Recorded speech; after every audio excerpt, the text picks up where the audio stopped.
Hi all, my name is Rishi and I am a real estate consultant. तो finally आज Friday है and effective Friday government of India has increase fuel prices रफली by around 3 to 4 rupees per litre. ठीक है, petrol diesel इन सब के prices बढ़ चुके हैं। तो जो पिछली जो पहला दौर चला रहा था कि स्ट्रेट ऑफ हॉर्मुज़ जो है वहाँ पर डिस्टर्बेंस हो रहे हैं, उसकी वजह से ग्लोबली जो क्रूड ऑयल है उसका जो प्राइस है वो रिकॉर्ड हाई पे पहुँच गया था। तो उसके वजह से क्या हो रहा था कि सिंस रॉ मटेरियल बहुत महंगा है तो इंडियन ऑयल कंपनीज़ को बहुत लोड पड़ रहा था। Like they were literally losing lakhs of crores of rupees every day, है ना। तो थोड़ी सी राहत ज़रूर मिली है उनको by this increase in fuel price, लेकिन स्टिल मुझे ऐसा लग रहा था कि शायद 10 रुपये 15 रुपये के आसपास इंक्रीज़ होगा। मे बी शायद गवर्नमेंट और आगे करे। एंड आपको पता होगा इसके पहले हमारे देश के प्रधानमंत्री श्री नरेंद्र मोदी जी वो स्वयं आए थे, 2 बार आए थे, इनफैक्ट 2 से 3 बार वो खुद आए और बोले कि पेट्रोल डीजल कम यूज़ करिए और ये हो रहा है वैसा हो रहा है। एक तरह से उन्होंने वार्निंग दी थी कि सुन लो, सब लोग देख लो भाई, बढ़ने वाला है प्राइस। उन्होंने वार्निंग दी थी। बल्कि गोल्ड कम खरीदो ये भी कहा था। इनफैक्ट मैंने बहुत जगह ऐसे जिस दिन मोदी जी ने ये अनाउंसमेंट की थी उस दिन तनिष्क के शोरूम्स हैं या जो सारे जो ज्वेलर्स के शोरूम्स हैं उसके बाहर बहुत लंबी लाइन लगी थी। पेट्रोल पंप से मैंने बहुत लंबी लाइन देखी थी। भाई लोग जो उनके पास कार्स हैं वो बल्क में मतलब काफ़ी मतलब फुल टैंक करवाए थे अपनी गाड़ियों का। समझ रहे हो? तो पीपल वे एंटिसिपेटिंग कि वो बोल रहे हैं मोदी जी मतलब with in the next 2 or 3 days या अगले हफ्ते तक अच्छा खासा फ्यूल राइस होने वाला है। तो here we are, fuel rise हो चुका है, फ्यूल का प्राइस बढ़ चुका है 3 रुपये plus, more than 3 rupees per litre. Petrol diesel का जो प्राइस है बढ़ चुका है। ठीक है, अब हम यहाँ पर हम क्या बात करते हैं, we talk about real estate. ठीक है, अब फ्यूल का प्राइस बढ़ने से रियल एस्टेट पे फ़र्क क्या पड़ेगा? देखो, पहले पहले भी मैंने कहा था, ठीक है। क्या लगता है, टाइल्स लगती हैं, प्लम्बिंग इक्विपमेंट लगते हैं, पाइप्स ये सब वगैरह, लोहा सरिया वगैरह, सीमेंट बजरी बालू वालू ये सब लगता है, करेक्ट। तो अब ये सब ले जाने के लिए डीजल गाड़ियाँ चाहिए जो बाहर तक चल रहे हैं, जो बिल्डर्स चल रहे हैं, है ना। तो उन सब के लिए क्या चाहिए? ट्रक्स चाहिए। ट्रक्स को चलाने के लिए क्या चाहिए? डीजल चाहिए, फ्यूल चाहिए। अब जो रॉ मटेरियल जब डीजल ही महंगा होगा तो ऑब्वियसली वो जो इंक्रीज कॉस्ट है बिल्डर को जो है उठानी पड़ेगी। बट ऑब्वियसली बिल्डर क्यों उठाएगा? वो पास ऑन करेगा किसको? आपको, जो उसके पास आ रहा है फ्लैट खरीदने के लिए।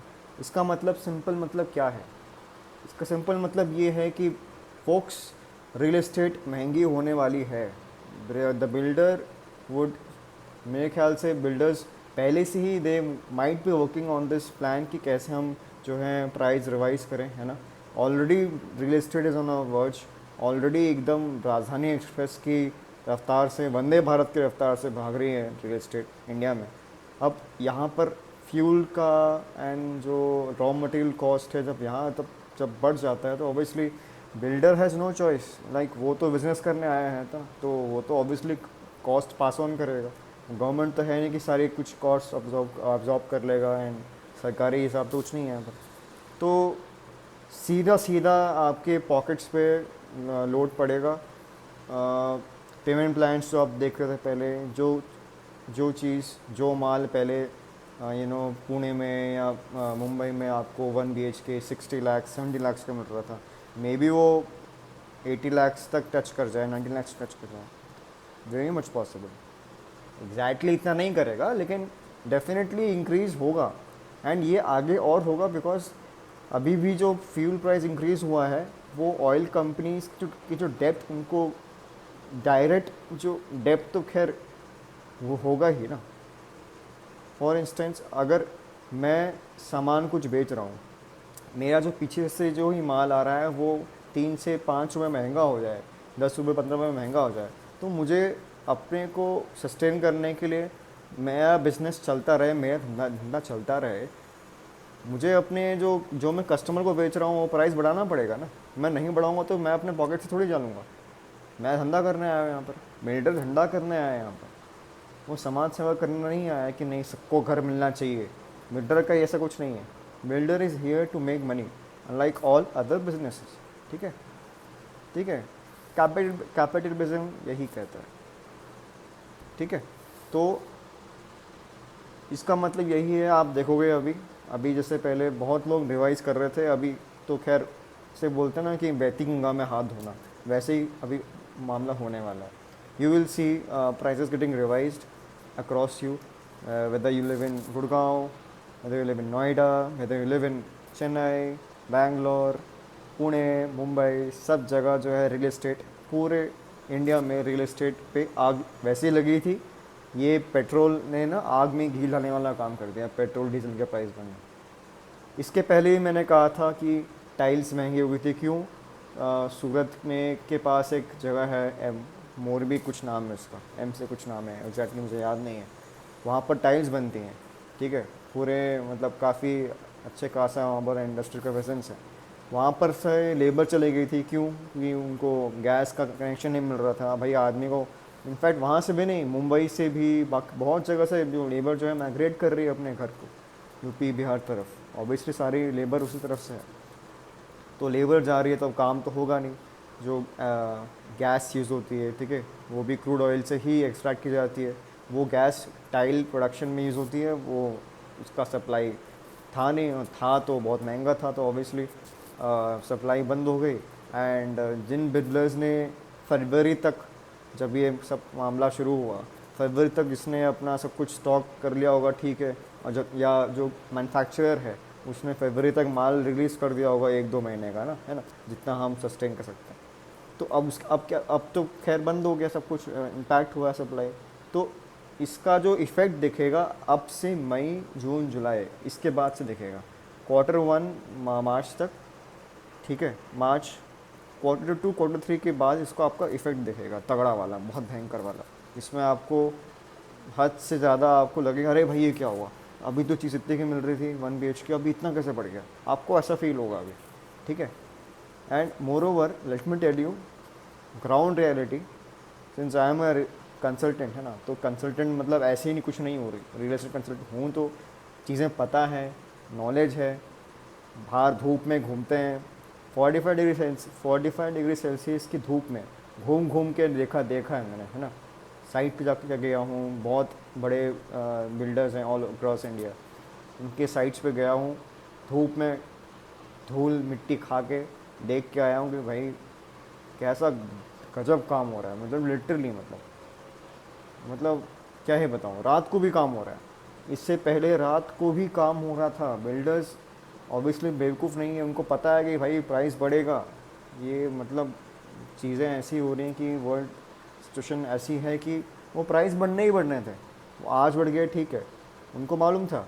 तो उनको पता है कि भाई जितना जल्दी हम निपटा लें, और ऐसे भी आपको पता है मुंबई साइड में देखें आप, मुंबई, पुणे, बैंगलोर साइड में, यहाँ पे अभी मानसून आएगा तो वैसे भी काम होने से रहा, है ना। मानसून पे तो काम वैसे भी सारे साइट्स बंद ही हो जाती हैं, है ना। तो सारा कुछ जो है माल जो है जितना बन जाए अभी उतना अच्छा है। लेकिन क्योंकि बिल्डर्स को ऑलरेडी मालूम था, दे आर नॉट स्टूपिड, उनको पता है कि भाई जैसे ही बिल्डर जो प्राइस बढ़ेगा, मतलब क्रूड ऑयल का प्राइस बढ़ा हुआ है, जैसे ही पेट्रोल डीजल प्राइस बढ़ेगा उसका डायरेक्ट इम्पैक्ट हम पे आएगा, माल नहीं मिलेगा, माल महंगा मिलेगा। तो जितना जल्दी हो जाए फटाफट जो है कंप्लीट करो, ताकि प्रोजेक्ट डिले ना, डिले तो खैर होगा ही होगा, अब क्या प्रोजेक्ट डिले भी होगा एंड प्राइस भी बढ़ेगा। ठीक है, एंड बाकी चीज़ें भी होंगी, सब होगा। तो मैं जाके आया साइट्स में, धूप में, एकदम कड़क धूप में, मतलब पूरे हाथ टैन हो गए मेरे। मैं धूप में जाके मैं साइट्स में देख के आया कि भैया कैसा खतरनाक काम हो रहा है, दबा के काम हो रहा है, रात को भी काम हो रहा है, लाइटें फाइटें लगा के, मतलब लोग काम कर रहे हैं। जस्ट इमेजिन, मतलब इतना रैपिड पेस पे बिल्डर्स काम कर रहे हैं ताकि फटाफट ना निपटाओ, फटाफट काम करो जब तक ये प्राइस बढ़ता नहीं है। तो ये ग्राउंड रियलिटी है। That is why this is what हम जैसे लोग कंसल्टेंट इसलिए हैं क्योंकि हमें पता है। ऑब्वियसली आप लोग जो नौकरी करते हैं 200 आवर्स पर वीक, आप we can't go to the sites builders काम, जहाँ पर बिल्डर्स के प्रोजेक्ट साइट चल रही हैं, you can stand there and see अच्छा ये काम हो रहा है, ऐसा हो रहा है.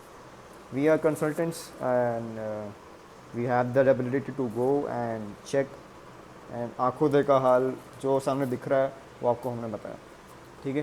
तो आने वाले टाइम पे मैंने पहले भी कहा था इन्फ्लेशन बढ़ेगी, बट रियल एस्टेट में बस ये फ़ायदा ये है कि अगर आपने कहीं पर कुछ ले लिया, फ्लैट ले लिया, 1 BHK ले लिया, तो जो रेंट आएगा वो रेंट आपके जो महंगाई की जो वो है ना, महंगाई का जो मार बोलते हैं ना कहीं महंगाई की मार को कुशन करेगा आपका जो रेंट आ रहा हो कहीं से, है ना, या कहीं से आपने कुछ कहीं इन्वेस्ट कर रखा हो, या आप खुद उसी घर पे रह रहे हो, आपका एटलीस्ट रेंट बचेगा. मे बी अब शायद लैंडलॉर्ड्स रेंट भी बढ़ाएं, ये भी पॉसिबल है, वेरी मच पॉसिबल. जो भी किराए में रह रहे हैं अभी, है ना, तो दे विल सी कि लैंडलॉर्ड्स भी रेंट बढ़ाएंगे, महंगाई बढ़ेगी, सब कुछ बढ़ेगा. तो ये चक्कर है. सैलरीज तो नहीं बढ़ रही हैं आपकी, ऐसा तो नहीं कि आज पेट्रोल डीजल का प्राइस बढ़ गया तो आपके बॉस ने बोला अच्छा ओके हाँ, सो है ना, पूरी कंपनी ने डिसाइड किया कि सारे एम्प्लॉयज़ को पेट्रोल फूकने में ये हो रहा है, पेट्रोल फूक रहा है, आने जाने में दिक्कत हो रही है, महंगाई बढ़ गई है, मेड्स जो हैं अपनी सैलरीज बढ़ाने को बोलेंगी, ठीक है, हाउस हेल्प्स वगैरह सब कुछ महंगा होगा, सब्जी महंगी होगी, डायरेक्ट इम्पैक्ट है ना. डीजल महंगा होगा तो भाई माल ढुलाई में ज़्यादा पैसा लगेगा, ज़्यादा पैसा लगेगा तो भाई चीज़ें महंगी होंगी, सब्जी दूध महंगा होगा, सब कुछ महंगा होगा, इन्फ्लेशन, सिंपल बात है. तो लेकिन सैलरी नहीं बढ़ रही है, सैलरी नहीं बढ़ती है ऐसे कि मतलब हर 3 महीने में भाई 3% सैलरी नहीं बढ़ती किसी, ऐसा नहीं होता. ठीक है. तो ऐसे में ही real estate is one such wealth making tool, जो कि जिसमें हमें पैसा डालना चाहिए, in which for which we should work upon, understand it, and people like me help you to understand real estate.